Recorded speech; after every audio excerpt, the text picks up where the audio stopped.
Naghain ng kampo ni Cassandra Leong ng petition for certiorari at humingi ng temporary restraining order sa Korte Suprema laban sa mga komite sa Senado at Kamara.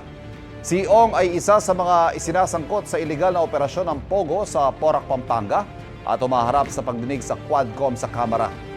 Ay kay Attorney Ferdinand Topacio, sumusobra na raw ang mga mambabatas sa pamimilit na sumagot si Ong. Mas gusto pa raw ni Ong na makulong kaysa sagutin ang mga tanong ng mga mambabatas na nakaapekto na sa kanyang mental health.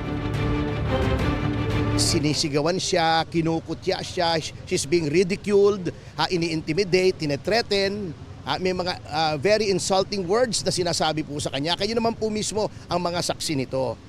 Yun lamang po ang nais namin pigilin, that once the right to remain silent is invoked, no further questionings should be made. Ayon naman kay Senadora Risa Ontiveros, nananalig siya na papanigan ng Korte Suprema ang kapangyarihan ng Senado na mag-issue ng subpoena at mag-contempt. Ayon naman kay Congressman Dan Fernandez, hindi pwedeng gamitin ni Ong ang right to remain silent.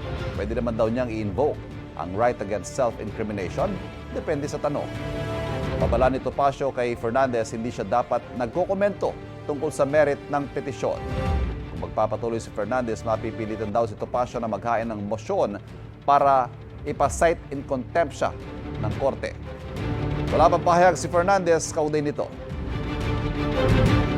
Kapuso, para laging una ka sa mga balita, bisitahin at mag-subscribe sa GMA Integrated News sa YouTube. Sa mga kapuso abroad, samahan nyo kami sa GMA Pinoy TV at sa www.gmanews.tv.